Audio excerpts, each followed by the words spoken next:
Approximately 200 workers and union members protested in front of the Daikin manufacturing plant in Verona, Virginia yesterday. The reason for the protest, according to UE Local 123 union president Wesley Henshaw, is that the company has willfully violated the union contract with his union by unjustly firing union members and forcing employees to work mandatory overtime for weeks straight and requiring employees to work in sweltering conditions. This whole thing is, to me, the willful violation of the contract in overtime and other areas is just a way to break the union. And it's trying to destroy the union and destroy the members and try to break us down to where we give in. And as you can see, these people standing here, we're not going to go nowhere. We're going to be here, we're going to fight, and we're going to fight for the workers in that plant. Chris is a chief steward of the union and is a material handler at the plant. He describes some of the working conditions he is fed up with. Bullying from supervisors, constant harassment from supervisors. The heat is unbearable most days, and they're throwing extra PPE on top of us.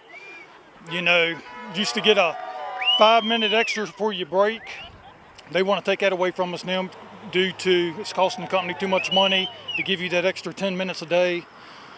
You know, the constant mandatory overtime weekends, 3 in a row, skip a weekend off, 2 in a row. It's just nonstop. For over an hour straight, union members and plant workers came and left the protests.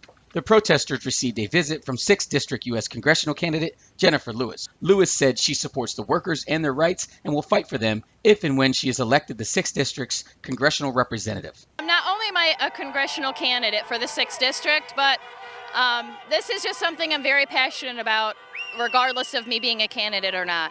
It is completely unfair that these workers are having to work in these kind of conditions, making air conditioning units when they can't even work in air conditioning, an air-conditioned environment. So I'm out here to support them, fighting for their rights, and I also, as a whole, support workers being able to organize, collectively bargain, and if and when I go to Washington, I will support pro-worker trade policies and make sure that we don't have to stand up here and protest for respect and dignity in the workplace. These folks should not have to be, after working all day in a hot factory, should not have to come out here and stand on the side of a hot sidewalk to fight for their rights. Lewis's opponent, Ben Klein, was not present at the rally. However, we sent his campaign an email requesting a reaction to the protest. But as of press time, we have not heard back from the Klein campaign.